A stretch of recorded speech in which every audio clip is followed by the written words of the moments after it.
محمود الفليطح صديق عزيز ومن زمان أعرفه، وكان مع عيال الشهيد ومع الشهيد كان دش حتى بيوتهم ورفيجهم.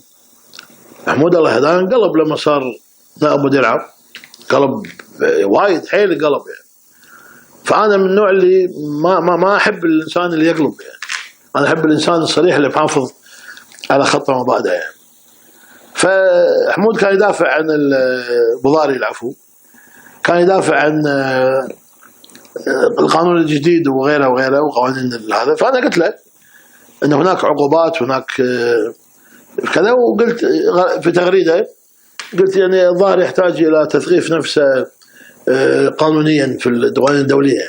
ما قلت شيء، زعل هو، فكتب تغريدة يعني محترم فيها كان في البداية، وبعدين لمح إلى أن يعني فيصل كان رئيس لجنة التوثيق، يقول المكتبة الرياضية، هو مكتبة رياضية وكان متحف رياضي، لما يقول لي إيه فإذا تبي أحط لك تقرير ديوان المحاسبة إيش قالوا عن هذا إلا بعد موافقتك، يعني كان تهديد أو تشهير فيني أن أنا كنت مثلا مستولي على مال عام أو ماخذ فلوس، وتقرير ديوان المحاسبة أداني بس ما يبي ينشره إلا بموافقتي. إيش قلت له أنا بعدين؟ فأنا موافق على النشر وانشر اللي عندك، خلي يبين من الكذاب من الصاج. أنا واثق من نفسي وأعرف تقرير ديوان المحاسبة شو مكتوب فيه، صار له 5 سنين، عشان حولوني النيابة. ليش ما تحولت النيابة؟ هو ليش ما حولني الآن النيابة ونائب مدير عام وأنا ضد الهيئة والهيئة ضدي؟ حولني النيابة لأنه ما في شيء تغيير كان كلام فاضي.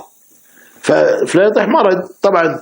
في جريدة من صحيفة من الصحف استانست من الوضع أنه يعني، فحطوا التغريدات كلها في الصفحة الأولى تصور أن فليطح أنهى مش عارف أسكت جلجلت ما الكلام اللي حطوه يعني.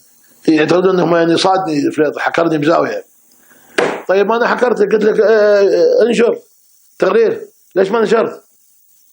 وقاعد تدز لي ناس يتوسطون، ناس صحفيين اعلاميين يدقون عليه عاوز يقعد معاك ويبي يقعد معاك وانتم حبايب وانتم كذا. قلت له ما بيني وبينه شيء. هو قال بينشر تقرير عني انا مال المحاسبه، خليه ينشر، ويا ريت ينشر معاه تقارير ديوان المحاسبه كل سنه عن تجاوزات الهيئه وتجاوزاته هو، خليه ينشرهم بعد.